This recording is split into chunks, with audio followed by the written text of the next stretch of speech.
গল্পের নাম বিষণ্ণ ঘর। একটা ছোট শহরে এক পুরনো বাড়ি ছিল, যার দরজা জানালা সব বন্ধ ছিল। বাড়ির পেছনে ছিল একটি পুরনো গাছ, যা অনেক দিন ধরে সেটে থাকা। গ্রামবাসীরা জানত সেই বাড়িতে এক ভুতুড়ে ঘটনা ঘটে। কেউ বাড়ির কাছে গেলেও অদ্ভুত আওয়াজ শোনা যেত, সিঁড়ি ভাঙা, দরজা খোলার আওয়াজ, এবং কখনো কখনো সিসাকির শব্দ।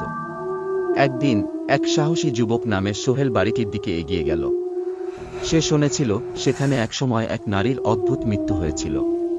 তার মৃত্যুর পর থেকেই বাড়িটি আছড়ে পড়েছিল। সোহেল ভয় পায়নি। সে বাড়ির ভিতরে ঢুকল এবং তন্নতন্ন করে ঘরগুলো খুঁজতে লাগল। অচেনা একটি ঘরের দরজা খুলতেই হঠাৎ করে আলো নিভে গেল। শীতল বাতাসে কাটা যেন হাতের ছোঁয়া। সোহেল চমকে উঠল। তার চোখের সামনে একটা ধূসর রঙের মেয়ে দেখালেন। মেয়েটির মুখে বিষণ্ণতা, চোখে অস্বাভাবিক দুঃখ। মেয়েটি কিছু বলল না, কিন্তু তার পাশ থেকে একটা ঠান্ডা আওয়াজ আসছিল। সোহেল ভয় পেয়ে এক মুহূর্তে ছুটে গিয়ে বাড়ির বাইরে চলে আসল, কিন্তু তখনও তার পেছনে সেই মেয়ে তার সুরক্ষার জন্য অপেক্ষা করছিল।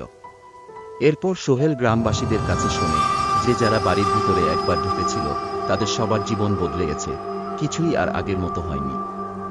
গ্রামবাসীরা বলতো বাড়িটি যেখানে দাঁড়িয়ে থাকে সেখানে কখনো শান্তি আসবে না, যতক্ষণ না মেয়েটির ক্ষোভ প্রশমিত হয়।